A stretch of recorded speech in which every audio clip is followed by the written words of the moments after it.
buenas tardes a todos. Voy a presentar a la doctora Teresa Chapa Brunet, que nos va a impartir la conferencia de hoy.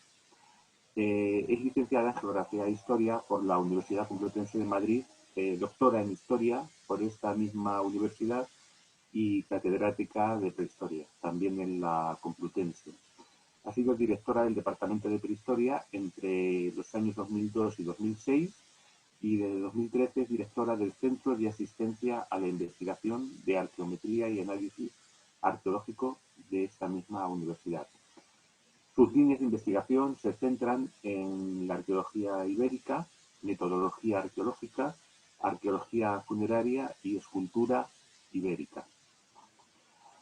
Ha sido directora y codirectora en exploraciones arqueológicas de sitios emblemáticos como el yacimiento de la Edad de Hierro del Cerro de la Mesa en Alcolea de Tajo, en Toledo, del Santuario Ibérico del Cerro de los Santos en Albacete entre 1979 y 1981, del poblado y necrópolis ibérica de los Castellones de Ceal en Jaén entre 1965 y el 91, y del asentamiento ibérico del Pajarillo en Jaén en el año 1994.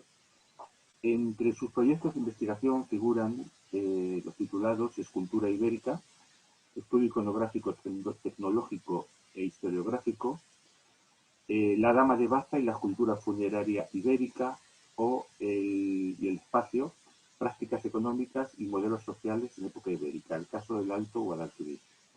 Bueno, publicaciones tiene muchísimas, entonces sería aquí inacabable citarlas. Voy a citar algunas de las más destacadas. Por ejemplo, las tituladas Componentes griegos en la escultura ibérica, la cabeza denominada Coré de Alicante, del año 2020, Los iberos, un mundo de élites, de 2018, La escultura ibérica en los siglos IV y III a.C., de 2015, La Dama de Baza, un viaje femenino al más allá, de 2010, El trabajo de los escultores ibéricos, un ejemplo de Porcuna, de Jaén, de 2009, Arqueología del trabajo, el ciclo de la vida en un poblado ibérico, de 2007, La necrópolis ibérica de Galera, Granada, colección del Museo Arqueológico Nacional, de 2004, La prehistoria, Historia de España, tercer milenio, de 2003, El santuario heroico del Pajarillo, en Huelma, en Jaén, de 1998, La necrópolis ibérica de los Castellones de Ceal, en Hinojares, Jaén, en 1998, la escultura ibérica zoomorfa de 1985. Bueno, habría más, creo que esto es una prueba bastante clara de una trayectoria tan rica y tan fructífera. Y bueno, pues encantado de tenerte con nosotros y te cedo la palabra. Muchísimas gracias, José Manuel. Y quiero dar las gracias también a todos los responsables, ¿no?, de la Asociación Oriens, que siempre contactan conmigo para impartir alguna conferencia y además me dejan elegir, de forma que hablo sobre lo que verdaderamente me interesa en ese momento. Y naturalmente, apasionada como yo soy del mundo ibérico y especialmente de la escultura, pues para mí es un placer enorme venir a hablar, ¿no?, y a poner en común los resultados y los problemas y los planteamientos, ¿no?, que tiene nuestro proyecto de investigación, que en uno de sus aspectos se centra en el estudio del color. Quiero dar las gracias especialmente a Cruz Sánchez por estar siempre ahí, ser tan cariñosa cuando contacta conmigo para dar estas conferencias. Bueno, voy a compartir la pantalla para empezar la presentación,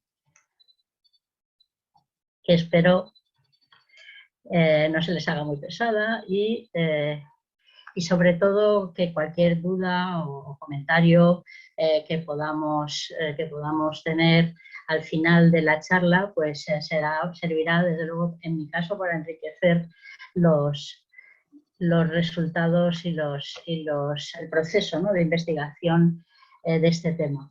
Uno de los aspectos del proyecto es precisamente el estudio del color, más como reconocimiento de la existencia del color en la escultura ibérica que como un gran programa, ¿no?, de analíticas y revisión de piezas.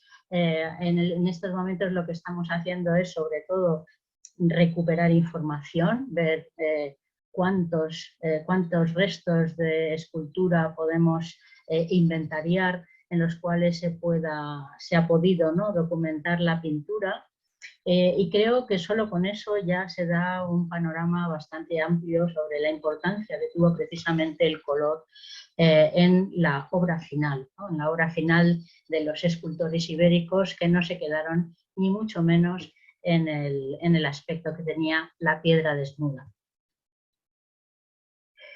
Bueno, vamos a empezar, y no es que vaya a hablar de la Dama de Elche, ni mucho menos, porque tendría que estudiar e investigar muchísimo más. Es una pieza tan rica, no solamente en sus aspectos escultóricos, sino que ha tenido una biografía tan densa y tan importante en la sociedad española, francesa, investigadora, etcétera, que es imposible profundizar sobre ella, ¿no?, y hay que pasar un poco por encima. Pero sí me tengo que detener en la Dama de Elche, porque desde el momento de su hallazgo, ¿no?, a principios de agosto de 1897, desde luego llamó la atención por la calidad de la escultura, ¿no?, el supuesto hallazgo en un sitio protegido dentro del terreno de la finca de la Alcudia,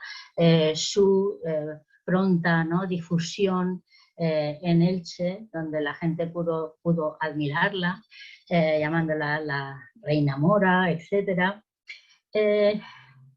Y esta escultura que hoy apreciamos sobre todo por la calidad de su talla y que fue fotografiada, como es lógico, en blanco y negro en el momento de su aparición, inmediatamente después de su aparición, en 1897, y antes de marchar a París, antes de marchar a Francia, pues nos presenta pues una figura que sigue siendo excepcional, probablemente la más excepcional, ¿no?, en cuanto a la calidad de su talla dentro de la escultura ibérica. Precisamente es la talla lo que llamó la atención. Pero las dos personas que tenían mejor formación académica y que estuvieron, ¿no?, en Elche desde el momento de su aparición o inmediatamente después, ¿no?, como fueron Pierre Paris o Pedro Ibarra, que veremos ahora, los dos, al fijarse con detalle en la pieza, señalan la existencia de pintura sobre la escultura de la dama. Y Pierre Paris, en una carta que le escribe a su colega Arthur Angel, con el cual había, bueno, pues paseado, ¿no?, unos promenades que decía Pierre Paris por España, y habían realizado excavaciones juntos y por separado también habían hecho muchas adquisiciones, ¿no?, de material arqueológico para el Museo del Louvre, y especialmente colecciones de escultura. Y Pierre Paris en privado le escribe a Angel y le dice: la fotografía no refleja, ¿no?, la admirable expresión del rostro. Es piedra con color rojo en los labios, en la banda de la frente, en las vestimentas. Pedro Ibarra, un gran erudito y, bueno, ilicitano, que también la ve en el mismo momento prácticamente, ¿no?, de su aparición, inmediatamente después. Bueno, tiene unos párrafos sobre la escultura y sobre todo sobre la pintura, y señala, ¿no? Bueno, he reducido yo la cita, ¿no? Pero para que se vea, ¿no? Encima de la túnica y del rojo manto, el disco rojo de la cabeza, el manto rojo que cubre la espalda izquierda. Estos textos de Pedro Ibarra se pueden ver en el libro de Vives Boix, de La Dama de Elche, en el año 2000, y la carta que escribe Ibarra se la dedica o se la envía al director del Museo Arqueológico Nacional, José Ramón Mélida, ¿no? Recordemos que querían interesar al museo también en la compra de la dama.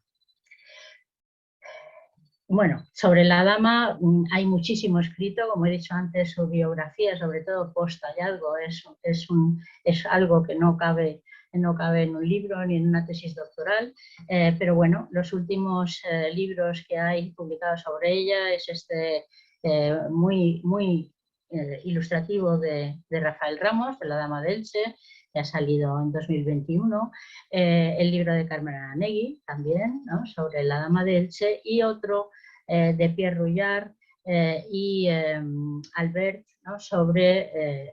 También sobre La Dama de Elche. Este no ha sido traducido todavía, por lo menos al castellano, y está en francés, pero igualmente resulta de gran interés para conocer todo este contexto. La información más densa, digamos, es la que ofrece el libro de Rafael Ramos. Por tanto, aparece la escultura, es valorada por los especialistas y tanto Pierre París como Pedro Ibarra indican que tiene pintura. Pero fijémonos que no lo indican en obras que vayan a publicar, en estudios eruditos, en estudios científicos sobre la dama. Lo que hacen es citar la pintura en cartas privadas, pero no van a sacar ese tema en otras publicaciones. Por otra parte, el propio José Ramón Mélida, que hace una excelente caracterización de la dama, ¿no? Y una descripción también excelente, no habla, a pesar de las indicaciones de Ibarra, no habla de la pintura. Por lo tanto, pasa desapercibida. Y además, la imagen que se ofrece de la dama es precisamente la de las excelentes fotografías, muy buenas, pero lógicamente en blanco y negro por la época, que tampoco ayudan a señalar, ¿no? La presencia de pintura, que por otra parte era muy tenue y muy localizada.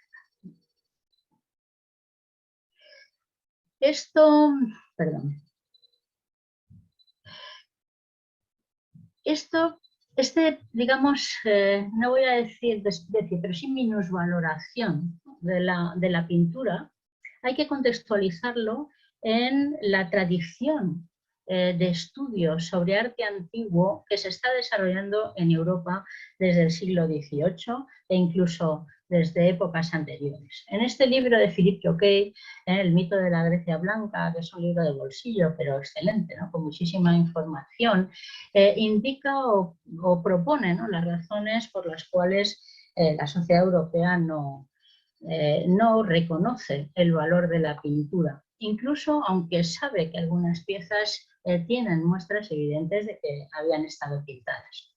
Esto viene, bueno, desde la tradición renacentista, incluso lo remonta al mundo romano con las copias que se hacen, ¿no? En mármol de los originales griegos, etc. Pero se fundamenta sobre todo en el siglo XVIII a través de la obra del maestro, ¿no? De historiadores del arte, que es Winkelmann. Winkelmann no apreciaba nada la pintura y de hecho se extrae, ¿no? Philippe Joquet extrae esta frase: el color contribuye a la belleza, pero no es la belleza misma. Un cuerpo bello será más bello cuanto más blanco sea. Esto, recordemos que además se dice sobre esculturas que no están hechas en caliza como las ibéricas, sino que están hechas en mármol blanquísimo, ¿no? Mármol del Pentélico, mármol de Paros, que aparecen en un blanco inmaculado en las excavaciones. Y ese blanco inmaculado es precisamente lo que Winkelmann enseña a valorar.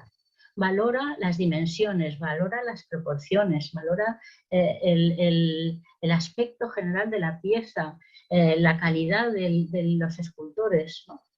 Pero en ningún caso añora o hace alusión a la pintura como un complemento a todos estos comentarios. De manera que estamos acostumbrados a ver los monumentos griegos, por ejemplo, en este caso el Templo de las Nereidas, el monumento de las Nereidas de Santos de principios del siglo IV a.C., y lo vemos en piedra, ¿no? Y lo valoramos como arquitectura y lo valoramos como escultura, como figuras extraordinarias, ¿no? Que están en los frontones, en el interior, en todas partes decorando, ¿no?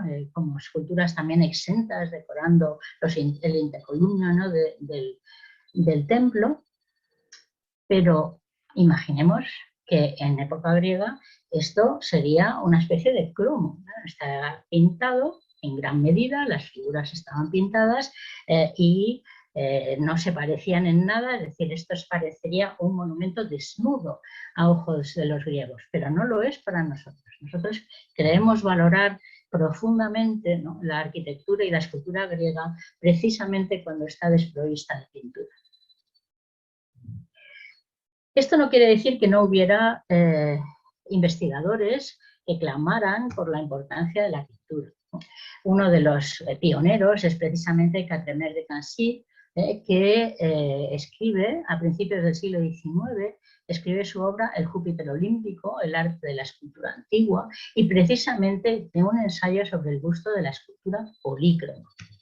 Este libro tiene, bueno, su acogida, pero no influye realmente en la respuesta general de la investigación sobre la escultura clásica en el siglo XIX. Sí ayuda a que los hallazgos, cuando se documentan y se producen, no oculten la existencia de pintura. Es decir, cuando vemos un registro, una excavación alemana en Grecia en el siglo XIX, pues se dice, ¿no?, hay restos de coloración roja en el manto de la pieza que hemos encontrado. Eso no quiere decir que luego eso vaya a ser desarrollado ni estudiado para nada, pero al menos se ha registrado. Y a final de siglo tenemos ya a un investigador de la talla de Máximo Collignon que escribe un ensayo, ¿no?, que se llama La policromía en la escultura griega. Ya en estas fechas vemos que empiezan a levantarse voces que claman por estudiar sistemáticamente la pintura, pero sin todavía despegar, ¿no?, como veremos ahora. Pero hay un movimiento mucho más frecuente que valora la existencia de pintura. Por ejemplo, bueno, no es que estos sean hallazgos de la época, está Coré del Museo de Atenas, ¿no?, que tiene este traje hoy día en un rosa o un rojo pálido, pero que en su día fue mucho más fuerte, como luego vemos, o las cabezas de Coré de la Acrópolis, pues evidentemente hacían ver a la gente que estas piezas habían estado pintadas, ¿no? Y esa presencia de pintura poco a poco se va haciendo como más consciente dentro del imaginario colectivo y también de la investigación. Además, ocurren paralelamente otros hallazgos de un arte que se considera más popular, como es el de las terracotas, pero en el cual se van a levantar también voces diciendo, oiga, estas terracotas que representan a la sociedad griega y que están pintadas con colores vivos, ¿no?, que están ahora un poquito más apagados, pero se ve perfectamente cómo pintaban la obra final y se veían representados con esos colores y no en color barro, no en color terracota. Eso también lo tienen que buscar ustedes en las esculturas grandes. Este movimiento surgió a raíz sobre todo del hallazgo de cientos y cientos de figuritas de terracotas que conocemos como tanagras, ¿no? Y que aparecían en los enterramientos, de una ciudad, de la ciudad de Tanagra, en Beocia, a finales del siglo XIX, con una cronología de segunda mitad o segundo tercio del siglo IV antes de Cristo, del siglo IV, III, y, y incluso se introducen en el mundo del arte de la época con las obras de un pintor muy conocido como fue Jean-Léon Gérôme, que incluso titula, representa una especie de tienda donde la gente va a comprar las figurillas de Tanagra, y hay una mujer pintando estas figuras, ¿no? Y él titula este cuadro "La pintura insufla vida a la escultura". Es decir, ya hay como una exigencia, un poquito una exigencia de que se tenga en cuenta la pintura porque refleja mejor la personalidad, el aspecto general y la sociedad antigua.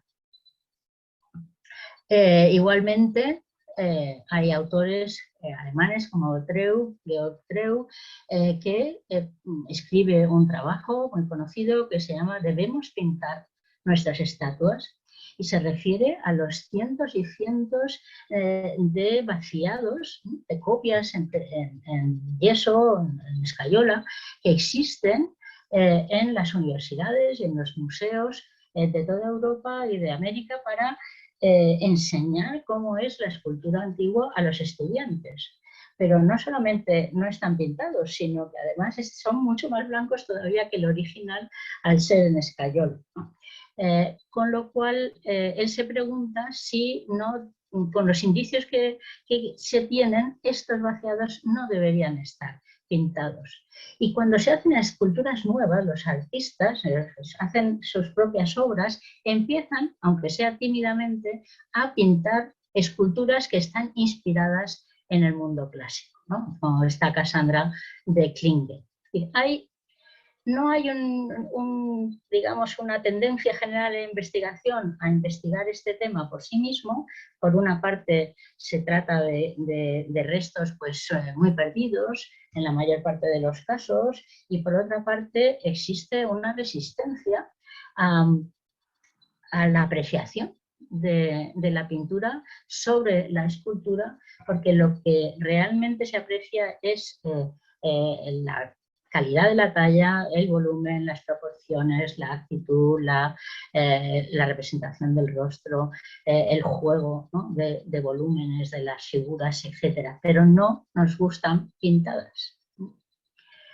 Será ya en el siglo XX cuando el profesor alemán Brinkmann se realiza un proyecto a largo plazo para el estudio y el reconocimiento de la decoración pintada de la escultura antigua con excelentes resultados.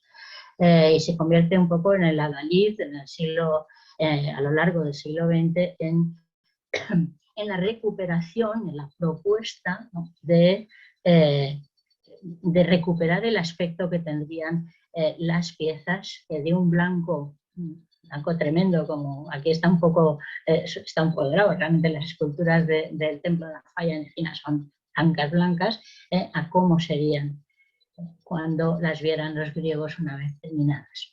Y aquí tuvimos la suerte de contar con una versión de esa exposición que se fue paseando por toda Europa y por Estados Unidos, etcétera, que estuvo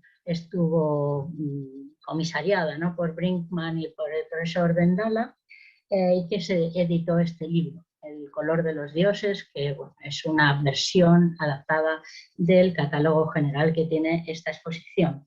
Es un bonito nombre, pero a mí me gusta más el que tuvo en la exposición en los museos vaticanos, que se tituló Los colores del blanco. Como el blanco en realidad es susceptible de ser coloreado de muchas maneras. Realmente nos cuesta nos costaría trabajar con escultura pintada, necesitaríamos un proceso de adaptación. Y además estamos muy centrados en el estudio de las piezas. Este es uno de los trabajos que se ha citado hace un momento, es una cabeza maravillosa femenina encontrada en probablemente en la zona de Alicante, que se conserva en el Museo Arqueológico de Cataluña, el Museo Nacional Arqueológico de Cataluña, de Barcelona.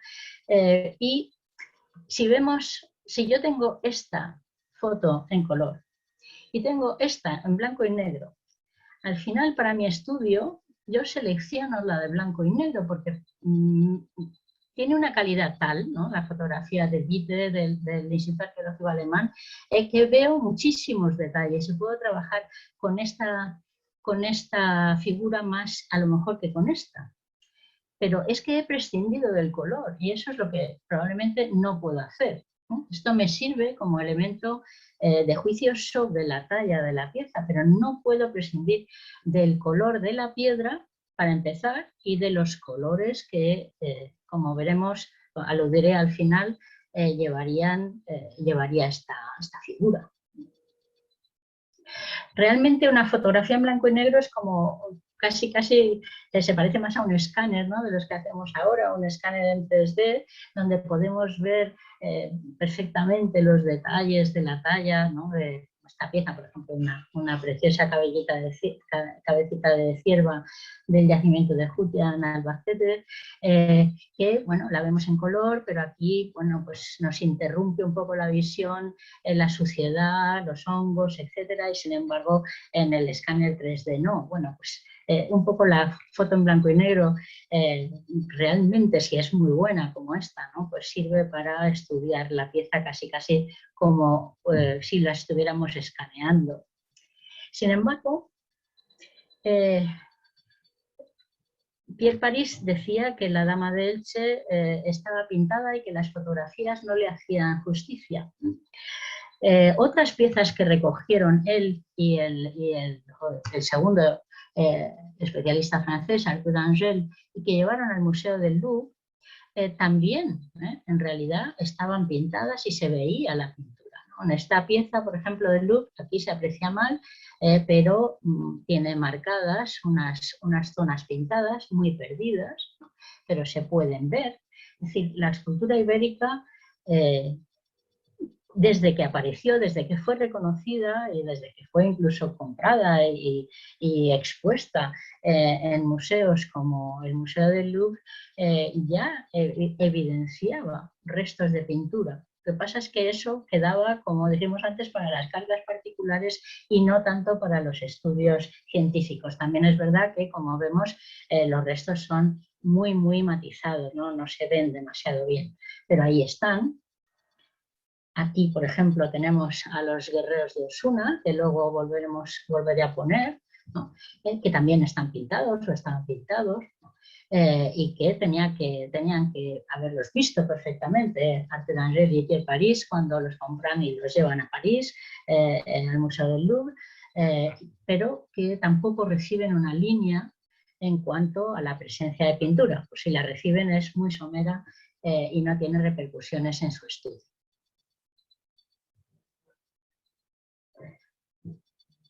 Poco a poco, ¿no? Y ya avanzamos bastante en el tiempo, tenemos las excavaciones que en la península ibérica se van desarrollando y van encontrando restos de esculturas pintadas.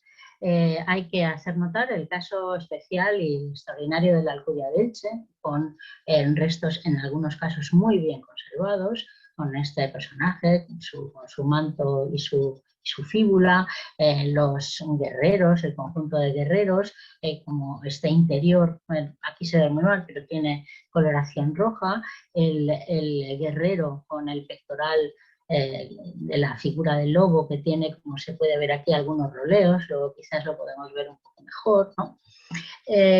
Bueno, todos estos hallazgos, ¿no? Que son recopilados por Alejandro Ramos Molina y desde luego en la extraordinaria tesis extraordinaria de trabajo, ¿no?, de Ana María Ronda, donde estudia campaña a campaña y cuaderno a cuaderno las excavaciones de Alejandro Ramos Folqués en la finca de la Alcudia, pues nos van aportando mucha información al respecto. Realmente el caso de la escultura, una vez que ya se sale uno de la tradición de que la escultura no se pinta, la escultura no se aprecia con pintura, pues nos llama la atención de que tengamos tan distribuidos los papeles, ¿no? ¿A quién se le ocurriría pedir un retrato a un pintor? Decir, mira, pinta a mi hijo, pinta a mi hija, ¿no? Y decirle, pero píntamelo en blanco y negro, no lo pintes en color.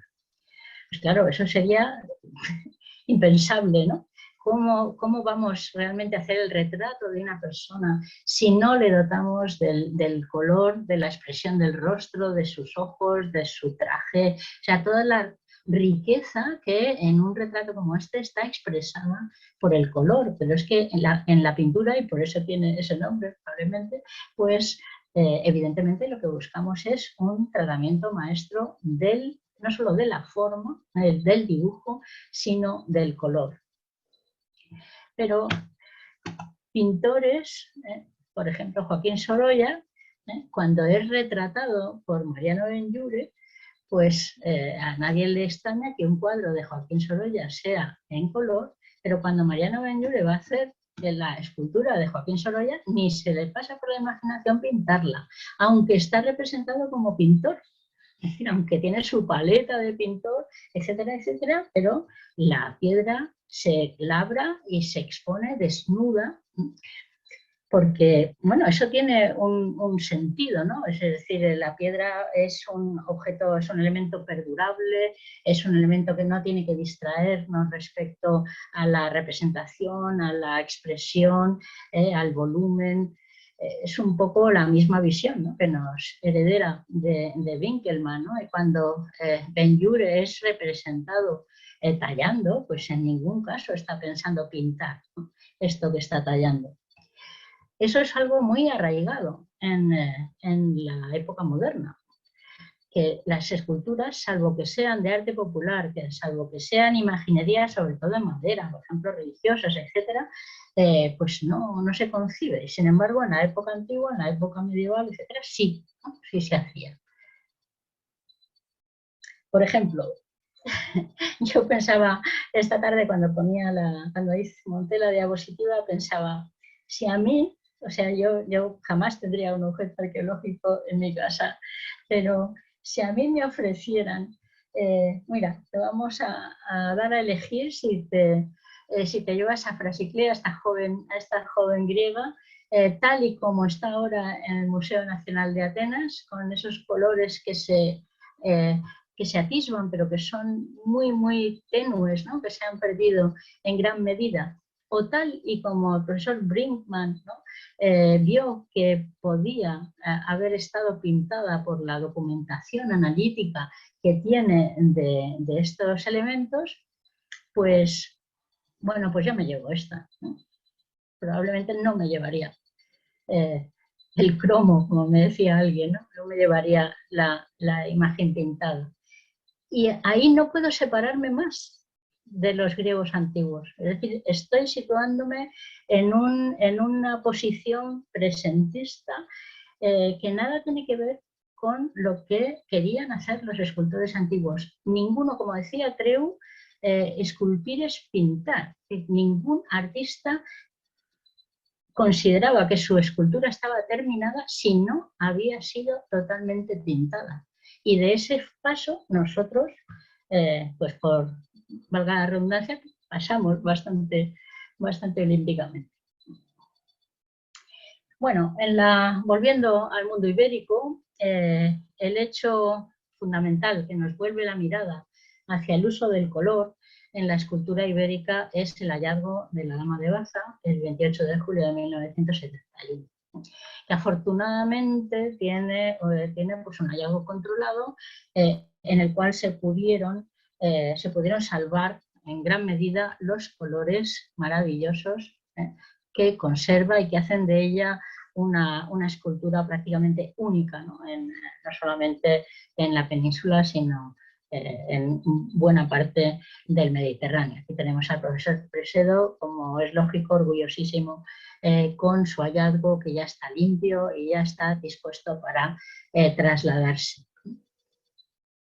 No le costó poco que acabara la historia sin la invasión general de la propia sepultura por los incondicionales, ¿no? Que veían aquella maravilla y realmente querían disfrutar de ella al máximo, como es lógico.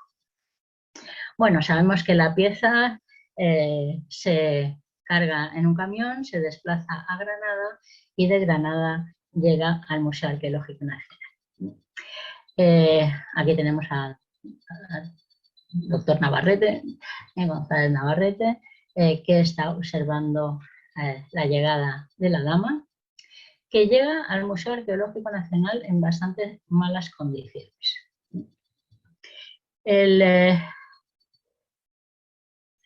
Para empezar, bueno, aquí la vemos, ¿no? Llega sin la pata, lo dice bien, ¿no? José María Cabrera, el restaurador encargado de su recuperación. La cabeza está separada del tronco, las alas se han separado también del trono, como vemos aquí le faltan las alas. Como vemos aquí, la cabeza también tiene una gran fractura y la vemos aquí decapitada, podríamos decir, la cabeza aparte, ¿no? Y luego trozos del borde del manto, etcétera, etcétera. Aún así, su estado de conservación nada tiene que ver con tantas otras esculturas ibéricas que aparecen fracturadas de antiguo, ¿no? pero muy, muy rotas. Es rarísimo encontrar esculturas ibéricas completas. Bueno, el profesor Cabrera del Instituto de Restauración se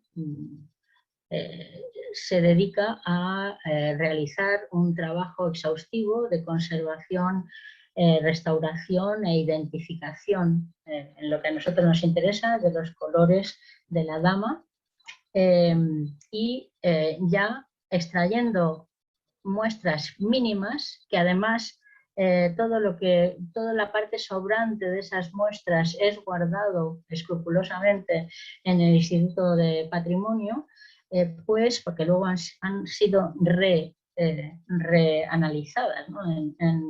en años posteriores. Aquí tenemos una foto en color de la dama ya con la cabeza en su sitio y él ya determina los colores fundamentales. El azul es azul egipcio, el cinabrio es para el rojo fuerte, las tierras para el color ocre, por ejemplo, en las patas y en las alas del trono, el negro de huesos para el pelo o el yeso para el blanco. Y dice que en general los colores tienen una base de yeso y también se mezclan con el yeso para dar distintas tonalidades, sobre todo al rojo. Por lo tanto, ya se hace una primera determinación muy poco después, 1972, muy poco después de la publica ya, pero ya está realizada a finales de 1971, muy poco después del propio hallazgo de la dama. El estudio se hace con mucha celeridad y se hace, yo creo que con unas garantías de calidad importantes. Cuando el trabajo está terminado, la dama sube a las salas y es situada sobre 2 escalones, 3 escalones, para, como veremos, estar a la altura un poco, no desentonar en su altura con las otras 2 damas, con las cuales comparte sala. La dama de Baza, la dama de Elche y la dama del Cerro de los Santos, que tenemos aquí. Así se coloca, pero poco después vemos que la dama de Elche está en una urna, ¿no? En estos momentos. Poco después se fabrica la urna o la caja en la cual, la vitrina, mejor dicho, la vitrina que va a incluir a la dama de baza y se hace por dos razones fundamentalmente. Primero, porque hay que conservar el color. Esos son conscientes de que no puede estar al aire libre, de que tiene que estar bien aislada del entorno y para ello ya se hace un estudio específico que lo hacen Antonio Almagro y Casal, se hace un estudio de qué iluminación puede dañar menos a la dama, ¿no? Y se incluye una celosía que le separe de la luz superior y se le dota de un filtro, ¿no?, para radiaciones ultravioletas. Es decir, ya se hace un estudio específico para que el color no se dañe cuando reciba la iluminación directa de la parte superior de la vitrina. Pero además a mí me resulta interesante esta vitrina porque ya dentro de ella se incluye una buena parte del ajuar de la dama. Es decir, se contextualiza la dama con el material arqueológico al cual está asociada. Es decir, es ya otra mentalidad, otra forma de presentar el arte antiguo, de presentar la escultura ibérica, ya presentarla como dentro de un contexto funerario en el cual está acompañada por los elementos del ajuar, ¿no? Por lo tanto, a mí esta imagen, ¿no?, de la vitrina, ¿no?, que sería pues del año 70 y pocos, ¿no?, 73 o 73 o 74, pues dice mucho, ¿no?, de cómo han cambiado las mentalidades de estudio de la escultura ibérica, no solo de la escultura ibérica, sino de la arqueología en general y su presentación al público. Bueno, vamos a ir pasando un poco los ejemplos, ¿no?, de elementos que aluden al uso del color. La tumba 5960 del Cigarralejo, que tiene una serie de pigmentos dentro de la tumba y que es conocida como la tumba del ceramista, pero tiene elementos de malaquita para el azul, el óxido de plomo para el blanco, bueno, el carbonato de plomo para el blanco, perdón, etcétera, ¿no? El óxido férrico, el ocre rojo. Y también en la Alcudia de Elche y, bueno, dentro de todo el área donde se encuentran esas esculturas que hemos visto antes, también se recuperan elementos de color, pigmentos, ¿no?, pigmentos de matices en este caso, o de azul egipcio, aunque, bueno, el contexto pues no lo podamos situar muy bien en relación con las estructuras ibéricas, pero bueno, está claro que en un momento dado se acumulan, ¿no?, y este tipo de materiales para su uso para la decoración de casas, de imágenes o de lo que sea. Y se hacen cada vez más evidentes, gracias también al uso de este torso fue encontrado en 1949, la fotografía evidentemente es posterior, pero la fotografía cada vez es capaz de dar una imagen mejor de la pintura que está sobre la escultura, sobre la piedra, y eso hace que se genere, ¿no?, un interés por saber, como en el torso que hemos visto antes, y se genera un interés por saber, bueno, para aplicar ya las técnicas novedosas que existen para poder determinar cuáles son los componentes principales de estos pigmentos. Y uno de los estudios pioneros, ya hemos visto el de la dama de Baza, que indudablemente no tiene parangón en cuanto a su cronología, pero a finales de los años 90 pues se encarga un estudio a la Politécnica, la Universidad Politécnica de Valencia, por parte de los responsables de la Alcudia de Elche, y se publica un trabajo, Ferrero y otros especialistas publicaron un trabajo con los componentes de los pigmentos de la Alcudia. Y precisamente este equipo, al haber hecho este trabajo, es llamado por parte del Ministerio de Cultura y del Museo Arqueológico Nacional y acude a Madrid a hacer alguna prueba para poder determinar, confirmar los análisis de José María Cabrera o determinar la existencia de algunos otros elementos que puedan revisarse, puedan detectarse en la dama de Baza. Bueno, el azul egipcio lo confirman, el cinabrio lo confirman, la tierra roja lo confirman, el blanco de yeso lo confirman, el negro de huesos lo confirman, pero son los primeros en detectar la presencia de finísimas láminas de estaño sobre los elementos que decoran, o los colgantes que decoran la zona de la cabeza, la zona de la cofia o de la tiara. Y estas láminas de estaño, según ellos, nos indican que probablemente esa parte, por lo menos de las joyas, tendría una apariencia plateada. Por lo tanto, bueno, pues no tendría una decoración dorada, pero sí una decoración plateada, y esto lo habría conseguido con esas láminas finísimas de estaño adheridas a la superficie de la piel. Bueno, la dama no es lo único pintado en Baza, como podemos ver, también los elementos del ajuar están pintados con los mismos componentes. Se va, digamos que, extendiendo, ¿no?, la información y se hace más frecuente, ¿no?, el ir pensando precisamente en la importancia de la pintura. Y luego ya llegan las muestras que no, o los análisis, las analíticas que no necesitan muestra, ¿no?, que pueden detectar los componentes, los espectrómetros, por ejemplo, pueden detectar los componentes de la pigmentación sin la extracción de muestras, a base del uso de rayos X o de otro tipo de energía, ¿no?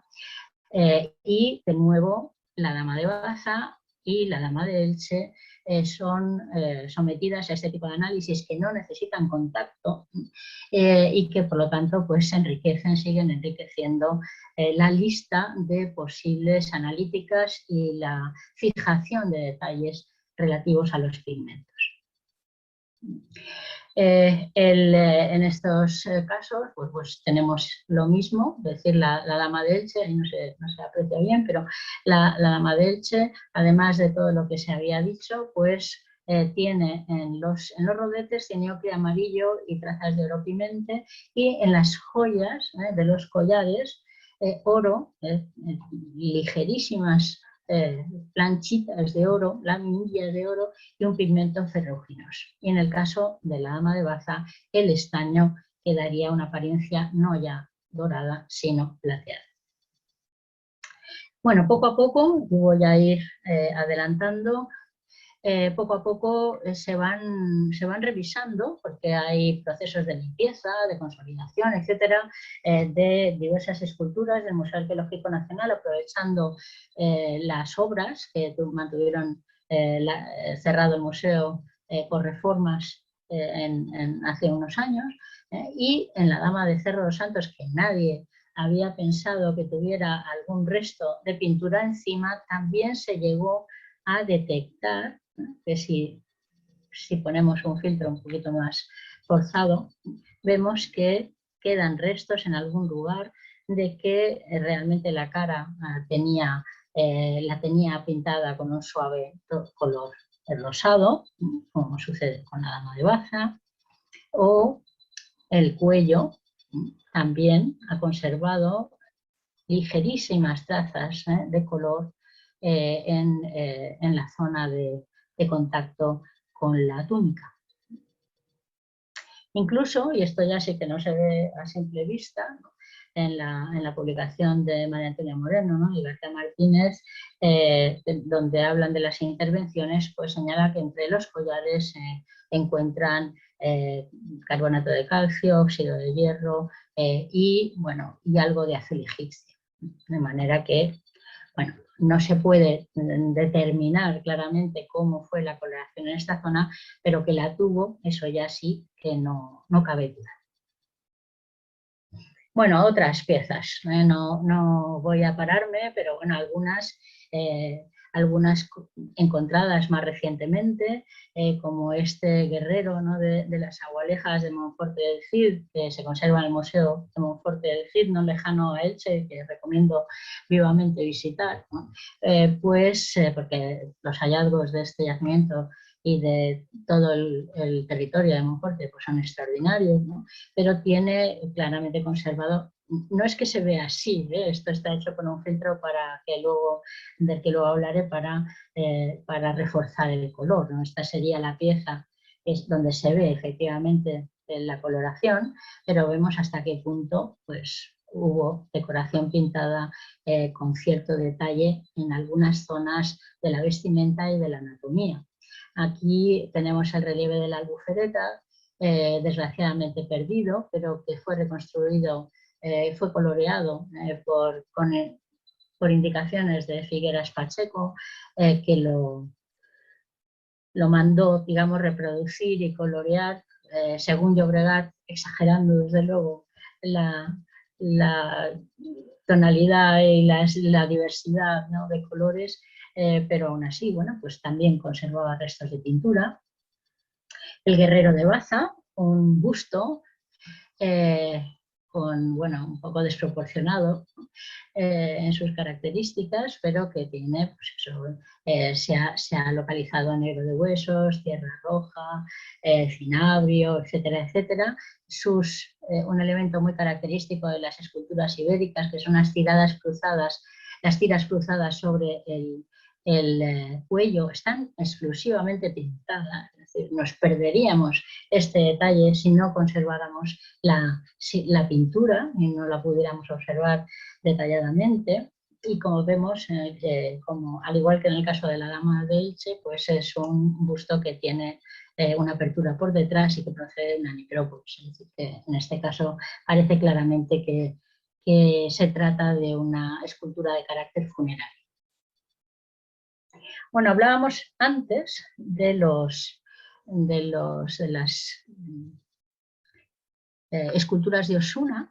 Esta sería la imagen que yo tomo en el Museo Arqueológico Nacional, ¿no? Esta sería la presentación de lo que me da la cámara fotográfica. Resulta que la piedra es blanca y que las luces producen unos brillos, ¿no?, unos reflejos, unos brillos que matan el color. Y el profesor Pedro Saura, catedrático de fotografía de la Universidad Complutense, pues probó a realizar una foto de estas piezas con luz polarizada, con un filtro de luz polarizada en la cámara y otro filtro puesto sobre el foco que iluminaba la pieza. Y el resultado es que han desaparecido completamente los brillos y el color se aprecia muchísimo mejor. Las tiras cruzadas, en este caso blancas, la túnica roja, ¿no?, y el reborde blanco. Bueno, con el mismo sistema se fotografía la Dama de Baza y surgen los colores con mucha más viveza. A mí, por lo menos, solamente hacer un estudio de detalle de la Dama de Baza con este tipo de fotografía de luz polarizada verdaderamente nos da para muchísimo, ¿no? Simplemente, por poner un ejemplo, podríamos contar las pestañas de la Dama de Baza con la foto de detalle, porque se ven perfectamente, se han dibujado una a una, y ahí están.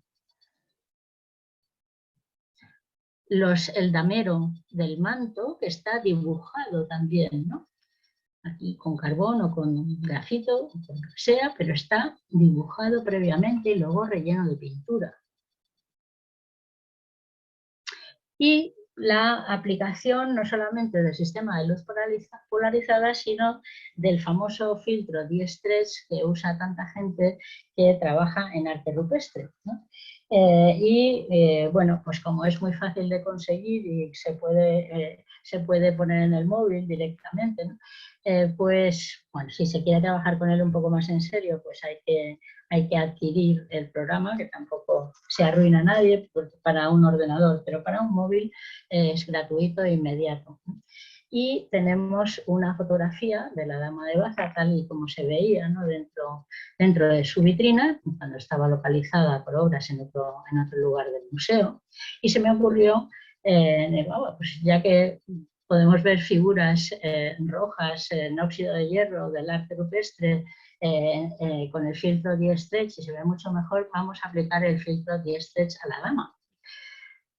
Y entonces, bueno, evidentemente el rojo se va a Marte, ¿no? Vamos a ver, es exageradísimo, pero de repente nos dimos cuenta de que la Dama de Elche tenía un collarcito que no habíamos visto en nadie, ni aunque ni aunque se hubiera estudiado cientos de veces, se había descrito. Y es que entre las lengüetas del primer collar grande, ¿no? Más allá de las gargantillas, ¿no? Existe una cadenita, en realidad hecha a base de cuentas individuales, individualizadas, que llega aquí y gira 2 veces sobre sí misma y queda anclada seguramente o en este lado, debajo de las lengüetas de los extremos. Pues fue una sorpresa monumental, como es lógico, tantas veces mirando a la Dama de Baza y dándonos cuenta ahora con el Die-Stretch, nos damos cuenta que realmente sí se ve, pero los ojos, ¿no? nos habían acostumbrado a ver el color más llamativo, los volúmenes más llamativos y no los pequeños detalles. Entonces, gracias a la aplicación del filtro Die-Stretch pudimos ver la existencia de este nuevo elemento. Y verdaderamente, bueno, pues es una novedad, ¿no? Otro ejemplo. Tenemos una de las piezas para mí mejores de la escultura ibérica, desgraciadamente fracturada, porque si no lo estuviera ya sería bueno, un referente indudable de los estudios de escultura, que es este león, llamada Leona, por la falta de melena,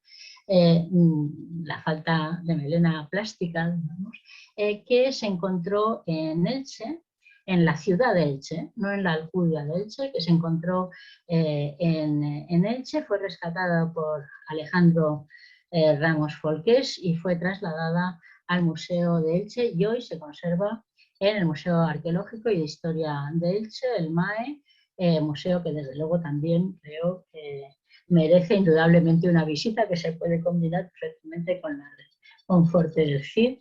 Y estoy precisamente estudiando esta pieza con el director del museo, Miguel Pérez Blasco, con el cual bueno, pues estamos intentando extraer la máxima información posible sobre los indicios de pintura, que son verdaderamente sorprendentes. Ya Ramos Folqués, el propio profesor Blanco, una vez que habló de esta pieza, dijo, se nota la presencia de pintura o la presencia de coloración, pero no le encontraban, digamos, una forma, ¿no? Pero decimos, bueno, se ha llamado Leona porque no tiene tallada la melena.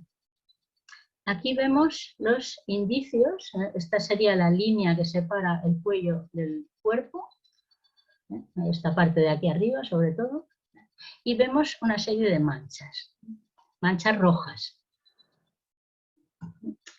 Aquí las tenemos, están delimitadas, no sé si se ve muy bien en la diapositiva, pero están delimitadas por surcos finísimos que ha dibujado el pintor y el escultor para definir por dónde tienen que ir esa decoración pintada. Y si utilizamos el filtro, el procedimiento del Adobe Photoshop, podemos reforzar los colores rojos y vemos que tiene un diseño apuntado, casi atigrado, de representación de la melena sobre el cuello. Y si ya le ponemos el Die-Stretch sobre eso, encontramos con que la decoración del león verdaderamente es sorprendente y de todo punto extraordinaria. Es una fiera que casi prácticamente parece un tigre, ¿no? Y que tiene no solo esto, sino en el cuerpo otros elementos que marcaron cómo sería la apariencia de esta pieza originalmente, ¿no? Aquí la tenemos en blanco y negro, pero cómo sería en general, todavía no hemos terminado este estudio, no puedo presentar mucho más, esta pieza, que además, si nos fijamos con luz rasante, tiene en la cabeza los mechones dibujados en punta y preparados precisamente para que el pintor, que podía ser el mismo escultor, no serlo, para que el pintor los decorara. Son piezas extraordinarias y que merecen desde luego un estudio muy detenido porque hasta ahora no han sido valoradas adecuadamente.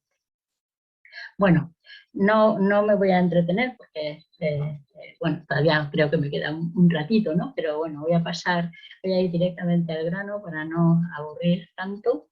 Hemos dicho antes que tanto en la Dama de Elche como en la Dama de Baza, la pintura se asocia a otros elementos, ¿no? Como láminas de oro, láminas de estaño.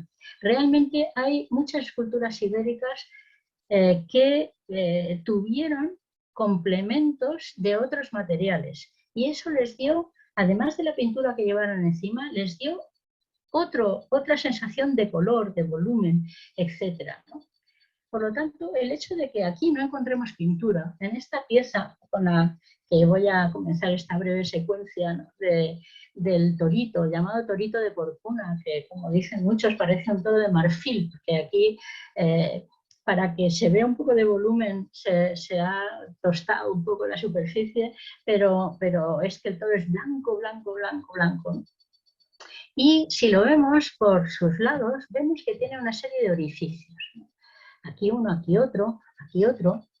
Este no sé muy bien para qué sería, pero estos, por ejemplo, tendrían que ser algo probablemente metálico que llevara encima el toro y que acompañara también a los cuernos postizos, que podrían ser metálicos, podrían ser naturales o podrían ser de otro material o pintados, ¿no? Pero metálicos, la verdad es que parece bastante razonable pensarlo porque tienen una serie de clavito, ¿no? Un sitio para un clavito para encajarlo bien, etcétera, etcétera. Podrían ser metálicos y esto daría al toro una imagen probablemente de si eran dorados, de blanco y dorado sobre blanco, como las esculturas, las estatuas crisolefantinas. Aquí vemos cómo está todo preparado en las carrilladas, preparadas para recibir seguramente un aplique circular. Y en los laterales, probablemente sobre los dibujos, se encajaba una decoración, se incrustaba una decoración que luego se ajustaba en estos orificios. Esta decoración seguramente iba de un lado a otro y se incrustaba solo en uno de los laterales. Pero a mí lo que me interesa es ver que esta imaginación de que podían ser cosas metálicas, yo creo que se ratifica un poco si vemos, por ejemplo, estas marcas. ¿Dónde está el puntero? Lo he perdido. Aquí. Estas marcas que están erosionadas, que no son marcas recientes del momento del hallazgo, son marcas antiguas, y que parece que están intentando extraer, levantar la cinta o la banda que hubiera aquí puesta sobre el dibujo. A mí me da la impresión de que han sido realizadas para arrancarlo. Y fijémonos en la frente del toro. La frente lleva un orificio para incrustar seguramente una palmeta o una decoración metálica sobre la decoración grabada que tendría cuando los elementos decorativos no estuvieran puestos, ¿no? Y fijémonos en estas huellas de cincel absolutamente planas que marcan y rompen un poco los pliegues sobre el ojo izquierdo, y que yo creo que están hechas para arrancar el elemento decorativo que tuvieran aquí. Y eso me hace pensar que si eso es así, que ese elemento decorativo pudiera ser durable. Por lo tanto, no hemos encontrado restos de pintura aquí, pero sí de color, porque los elementos postizos decoraban, daban volumen y daban coloración, cambiaban la tonalidad, ¿no?, de la pieza y además le aportaban riqueza. Aquí tenemos una serie de toros que se dan en la zona del cuadrante sureste de la península. Son muy simples aparentemente, pero que siguen todos una misma pauta, que tienen en muchos casos una especie de lingote chipriota en la frente rebajado, cuernos postizos, orejas postizas e incluso un orificio. Tienen dientes, ¿no? Son toros con dientes, como si fueran leones pero sin colmillos, y tiene un orificio en la parte inferior donde se incrustaría la lengua.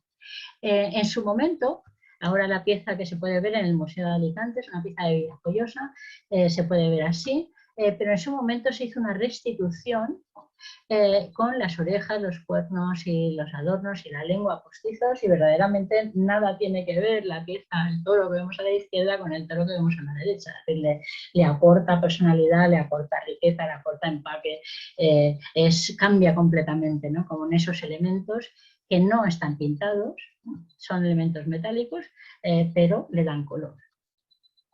Bueno, no me voy a detener mucho más. Piezas como esta, ¿no?, de Monforte del Cid, de nuevo, que probablemente llevaron un collar por representar a toros sacrificiales. Los guerreros de Porcuna y otras esculturas de Porcuna, como vemos aquí, con sus cascos, el guerrero número 1 con su casco perforado, y se propone la introducción de un adorno, que puede ser un animal, que puede ser un ala. Luego eso complementaría con el color del casco, con todo el penacho, etc. Aquí vemos otros cascos de Porcuna, todos los cuales tienen estos elementos para incrustar objetos de adorno. Son cascos verdaderamente espectaculares que llegan hasta la parte posterior, ¿no?, de los guerreros, y que, bueno, darían una impresión importantísima a todo el conjunto. Siempre con elementos de adorno incrustados en los orificios. Igualmente, el guerrero que alancea a un enemigo caído tendría la parte posterior, por lo menos, de la lanza sería postiza. Es muy difícil representar esto en piedra porque se rompería enseguida, entonces se hace un orificio en la mano y se incrusta la pieza real o una pieza pintada, una pieza de madera pintada. Otro, el cazador de las perdices, que llevaría aquí un recipiente, un cesto o alguna cosa incrustada en su parte delantera. Y de nuevo, algunos otros indicios ya para terminar. Volvemos a la famosa cabeza femenina de Alicante, que probablemente estuvo pintada como sus compañeras griegas, pero si nos fijamos con detalle en estos elementos de la banda que está por debajo de la diadema o que sujeta la diadema, hay unos elementos como para incrustar algo, y en los laterales pequeños surcos que también parecen de ajuste de un elemento bueno, es verdad que podrían estar delimitando decoración pintada, pero podrían servir también para ajustar muy bien una banda dorada, una banda plateada en la base de la diadema. Voy buscando esos pequeños indicios porque me parece que serían elementos que marcarían no solamente la riqueza de las esculturas por su calidad y por la pintura que tuviesen, sino por los propios elementos que se les adosarían, ¿no? En el caso de la Esfinge de Agost, en el Museo Arqueológico Nacional, tenemos, si nos fijamos bien, tenemos aquí un estrechamiento que está también en la base de esta especie de cofia o diadema, que se ve aquí que está y que tiene rozadura. Probablemente creo yo que tendría igualmente una banda de otro material, que por la huella que ha dejado yo creo que sería metálico. No se puede mostrar por el momento, pero sí que, como digo, hay que ir viendo estos pequeños detalles para imaginar, ¿no?, la riqueza que tendrían añadida a la pintura y a la propia escultura las tallas ibéricas. Y para terminar, pues sencillamente la pregunta, ¿no? ¿Esta pintura refleja la realidad? No podemos decirlo en el caso del león o de las esfinges, ¿no?, ya que ya de por sí son seres míticos o desconocidos, al menos, ¿no?, en la península. Pero respecto a la escultura humana, ¿la pintura reflejaba realmente la realidad o iba más allá?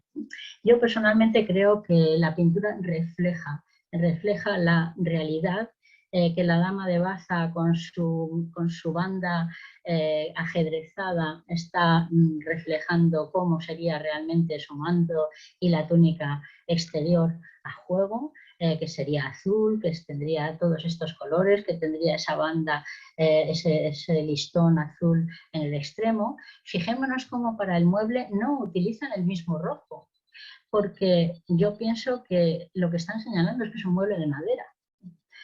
Y por lo tanto usan ocre rojo, usan tierras pardas y tierras rojas, utilizar el mismo rojo de la escultura, pero es que el rojo del manto sería diferente del color del propio mueble. Entonces, pienso que el escultor ha intentado reproducir fielmente los colores originales, y que por tanto lo que tenemos que ahora que pasar es a combinar el estudio de los posibles tejidos, ¿no?, y posibles elementos que dieron color a las personas vivas, a las personas originales en las que se inspiraron estas esculturas, y combinarlo con el resultado que tuvieron en las esculturas en sí mismas. Bueno, espero no haberles cansado demasiado y muchas gracias por su atención. Muchas gracias, Teresa. Vale. Si queréis participar o preguntar algo, ya sabéis que podéis hacerlo por escrito en el chat, o bien si queréis hablar os activamos vuestro audio. Pepa Volgar te pregunta ¿dónde se encuentra el torso del guerrero? He puesto dos, ¿no? Uno, el que tenía pintura como de... Voy a la presentación, ¿vale? Si lo consigo. Vamos a buscarlo, que estará por aquí. Bueno, uno está en Monforte del Cid. Este está en Monforte del Cid y se ve esto, ¿eh? Esto es la apariencia que tiene. Monforte del Cid, muy cerca de Alicante. Y este está en Baza. Es una escultura de guerrero que apareció en el llamado Cerro Largo de Baza, que era una de las necrópolis que excavó Pedro Álvarez Gutiérrez en 1800, pero que fue destruida por muchas personas que quisieron enriquecerse rápido con lo que iban encontrando allí. Es decir, es una zona muy destruida, pero funeraria. Apareció sin control en época más reciente, y pasó al Museo de Granada para ser consolidada, limpiada, consolidada, etcétera, y después forma parte de la colección del Museo de Baza. Lo que pasa es que también ha viajado al Museo Ibero de Jaén para formar parte de la exposición que ha abierto, ¿no?, las primeras salas de visita en el museo, pero la colección a la que pertenece es a la del Museo de Baza. Dice que era otro, quizá era el del lobo, el que tiene el lobo en el... Ah, el del lobo es de la Alcudia de Elche. Es del mismo yacimiento donde apareció la dama. Este. He puesto 3, nada menos. Bueno, pues sí, en la Alcudia de Elche, y ahí está conservado en el Museo del Yacimiento de la Alcudia. Es maravilloso. una pieza, bueno, como tantas de la Alcudia de Elche, una pieza maestra. Esther, quería preguntarte por la Leona de la Rambla y cómo va su estudio. Ah, Dios mío. En la Leona de la Rambla, bueno, pues es que ha sido un hallazgo tan inesperado, ¿no? Y además tan sorprendente porque también ha sido hallado por casualidad. En este momento está en proceso de estudio porque no solamente hay que estudiar la pieza en sí, que se están haciendo analíticas de todo tipo, bueno, se está sometiendo a todo tipo de procesos de trabajo, siempre sin que ello implique ninguna extracción de muestras, es decir, son procesos de trabajo muy respetuosos con el original, pero es que además no se puede estudiar hoy día ya una escultura fuera de su contexto. Entonces, de lo que se trata es de estudiar el área donde se encontró, pasar el georradar, realizar sondeos, es decir, intentar obtener información arqueológica que proporcione un contexto a la pieza. Y eso no se hace en 2 días, no solo por cuestiones materiales, sino también administrativas. Pero bueno, el proceso está en marcha y desde luego la pieza está avanzando mucho en su proceso de estudio. José María, quería preguntarte, Mielke apunta en su estudio la falta en la paleta de colores de la escultura ibérica del color verde, excepto típicamente en el relieve de la Albufereta. ¿Cuál podría ser la explicación? Claro, es que por eso he dicho que el Llobregat, que fue director durante muchos años del Museo de Alicante, consideró, precisamente por ejemplo en función del verde, consideró que Figueras había mandado a hacer ese dibujo y se había extralimitado en la intensidad y en el tipo de los colores representados. Entonces, no hay ningún otro, efectivamente, no hay ningún otro resto de coloración verde. Por lo tanto, como no podemos comprobarlo en el relieve de la Albufereta, que desgraciadamente fue robado de su vitrina y no ha vuelto a aparecer todavía, y quizás en el futuro pueda aparecer alguna vez, pero por el momento no ha aparecido, pues no podemos confirmar que se tratara de un color verde o de la interpretación de Figueras Pacheco, nada más. Sería el único caso. Lourdes, quería darte las gracias por la conferencia y preguntarte por el ajuar de la Dama de Baza. Hay unos recipientes, urnas cinerarias con pintura. ¿Se han estudiado los pigmentos de estos? Pues no. Esa es una de las cosas que desde luego hay que hacer. Es imprescindible hacerlo. No creo que den diferencias notables respecto a lo que da la dama, ¿no? En sí, ¿no? Porque lo que sí sucede es que estos vasos eran vasos que habían estado en uso previamente y tienen una serie de decoraciones pintadas previas. Después se bañan de yeso, se les da una capa de yeso y sobre esa capa de yeso se realiza esta decoración que es completamente distinta de la de una cerámica ibérica normal, con sus segmentos de círculos, semicírculos, bandas, etcétera, etcétera. Todavía se ve aquí alguna de la decoración antigua, pero luego se han decorado con rosetas, con decoraciones florales, ¿no? con estos temas para los platos, pero esas piezas, lo curioso es que debajo de esa coloración que vemos hoy hay pintura. Esa pintura corresponde al uso anterior del vaso previamente a que fuera depositado en el ajuar funerario. No creo que dieran diferencia respecto a los colores de la dama, porque esos vasos tienen color rojo, azul, exactamente los mismos colores, pero sí que probablemente se hicieron a la vez, se pintaron a la vez que la propia dama. Es muy importante, sería muy importante hacerles una analítica, ciertamente que sí. Te preguntan también cuánto mide el torso de la Alcudia de Elche. El torso de la Alcudia de Elche, pues me voy a arriesgar a decir el del lobo, ¿no? Yo creo que mide, los cálculos que se hacen es que la figura sería ligeramente inferior al tamaño natural de una persona.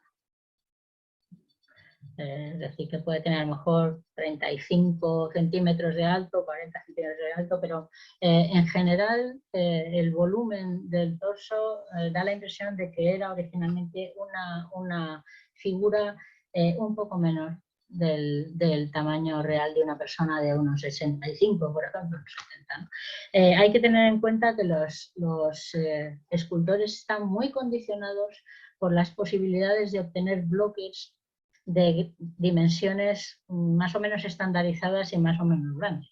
A lo mejor el bloque que tú tienes no da para una altura de la escultura de 1,70, pues se tienen que conformar y tener un bloque ligeramente más pequeño, pues tienen que hacer un personaje ligeramente más pequeño y así hacer todo el resto del conjunto.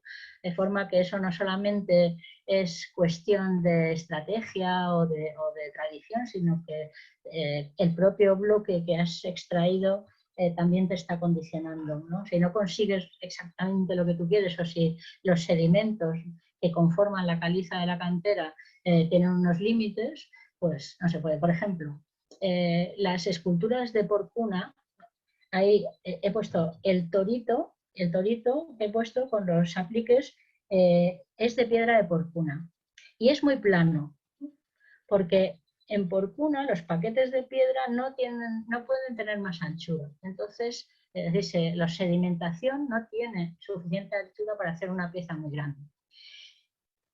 Y por tanto, los guerreros del Cerrillo Blanco no vienen de las canteras de porcuna. La piedra esa no viene de las canteras de porcuna porque su tamaño, no solamente porque la piedra es distinta, sino porque el tamaño de esas figuras sobrepasa lo que se podría conseguir con un bloque en las canteras de la propia porcuna. Por lo tanto, la piedra viene de fuera.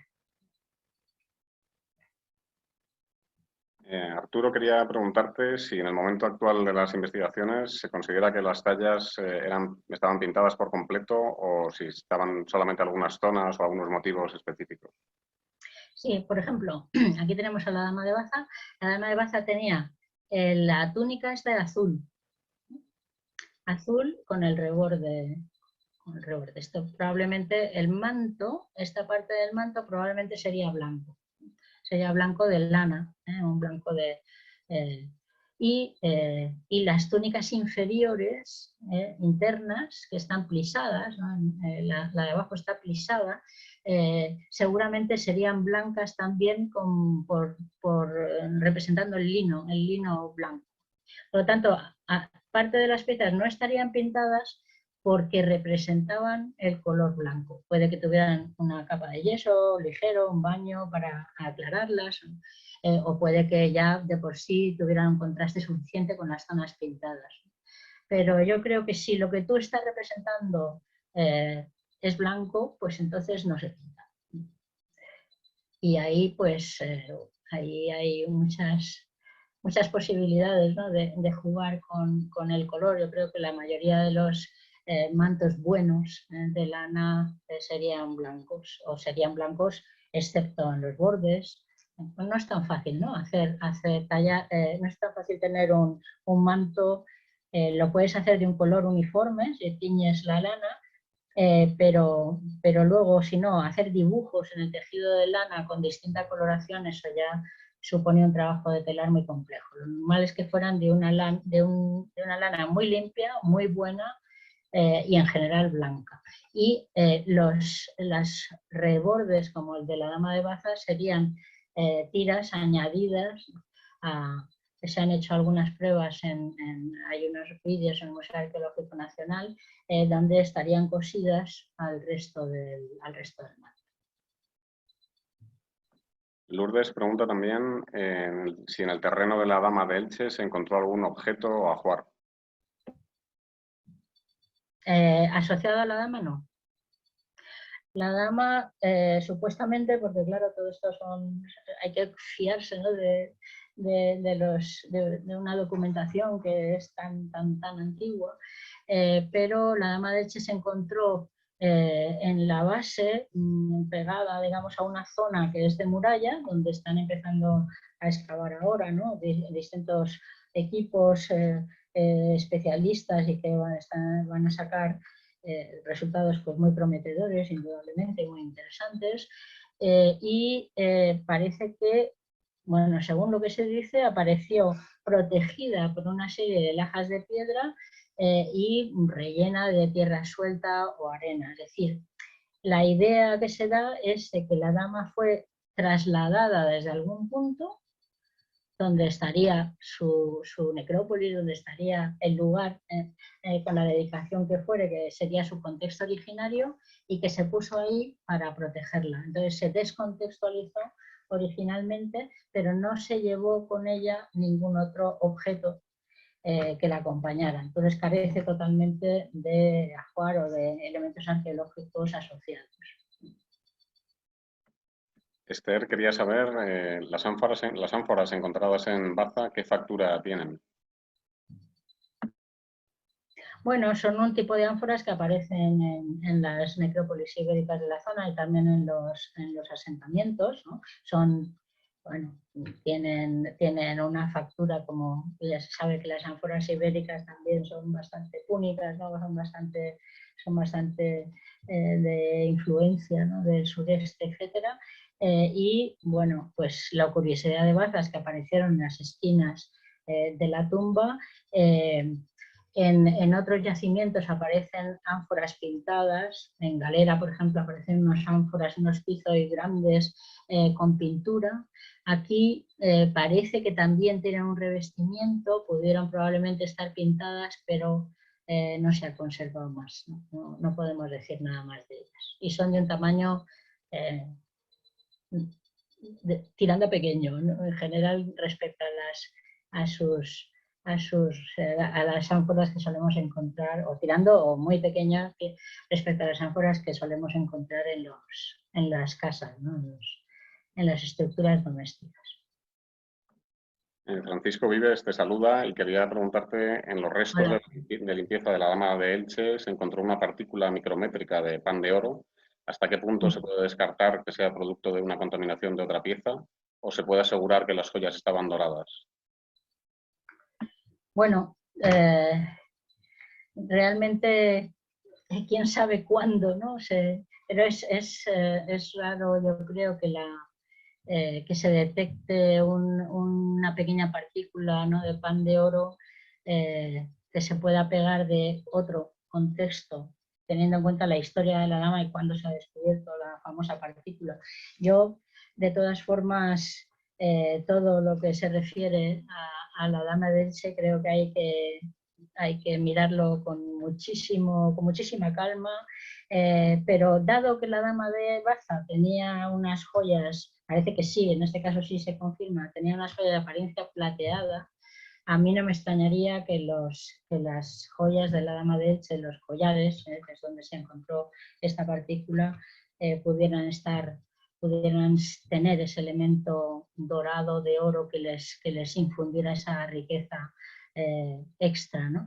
Y además, bueno, si los rodetes están pintados de amarillo, también puede ser que eso reforzara, ¿no? la identidad de las joyas de la dama. Pero todo es hipotético. No sé si alguien más tiene alguna pregunta. Queremos darte las gracias, Teresa, por tu participación. Es un privilegio, como siempre, escucharte. Y nada, esperamos que muy pronto podamos vernos en persona, ¿no? Que es más... Ojalá.